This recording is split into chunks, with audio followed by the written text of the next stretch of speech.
నమస్తే అన్న. నమస్తే. మీ పేరు? సాయి కిరణ్ రెడ్డి. ఏ ఊర్లో ఉంటారు? రామరెడ్డి బావి. ఓకే, వ్యవసాయం చేస్తుంటాం. పొలం ఉందా మీకు? ఉంది. ఎంత ఎకరాలు? ఎకరా ఉంది. రైతు భరోసా పడిందా? పడింది. మరి ఎంత పడింది అంటారు? 6,000.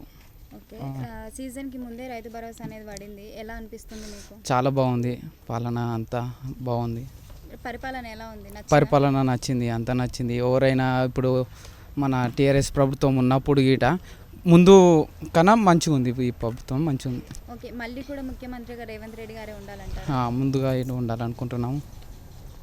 బాగుంది. రేవంత్ రెడ్డి గారు చెప్పిన పథకాలన్నీ అందుతున్నాయా? మాకు అందుతున్నాయి. ఇల్లు గీట వచ్చింది మాకు.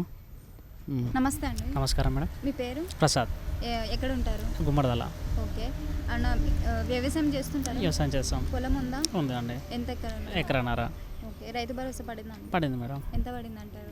మాకు ఎకరన్నర ఉంది కాబట్టి 9,000 పడింది. ఓకే, రేవంత్ రెడ్డి గారి పరిపాలన ఎలా ఉంది? బాగుంది, ఎక్సలెంట్. సార్ చెప్పిన పథకాలు సన్న బియ్యం వస్తున్నాయా? వస్తున్నాయి మేడం. ఎలా ఉంది, వండుకుంటున్నారా? అవే వాడుతున్నాం మేడం. మనకు మంచిగా తినేదాన్ని? బాగుంది, ఎక్సలెంట్. ఫ్రీ కరెంట్ వస్తుందా మేడం? ఫ్రీ కరెంట్ అది బాగుంది మేడం. అంతకుముందుకు మాకు 9+ ఉండేది, ఇప్పుడు ఫ్రీ కరెంట్ కాబట్టి చాలా బాగుంది. చాలా బాగుంది. అంటే మహిళలకి ఇప్పుడు ఫ్రీ బస్ అనేది పెట్టారు, మీ ఇంట్లో వాళ్ళు ప్రయాణిస్తున్నారా? హ్యాపీగా జర్నీ చేస్తున్నారు. ముందుగా ఛార్జెస్ ఇవ్వాల్సింది వచ్చింది. కరెక్ట్, ఇప్పుడు ఫ్రీగా కాబట్టి హ్యాపీగా ఉంది. ఓకే, సార్ పరిపాలన ఎలా ఉంది? బాగుంది, రేవంత్ రెడ్డి ప్రభుత్వం చాలా బాగుంది. ఓకే, మళ్ళీ కూడా ముఖ్యమంత్రిగా రేవంత్ రెడ్డి గారే ఉండాలి? నెక్స్ట్ టైం కంపల్సరీగా వస్తాడు. Subscribe us and press the bell icon for more interesting updates.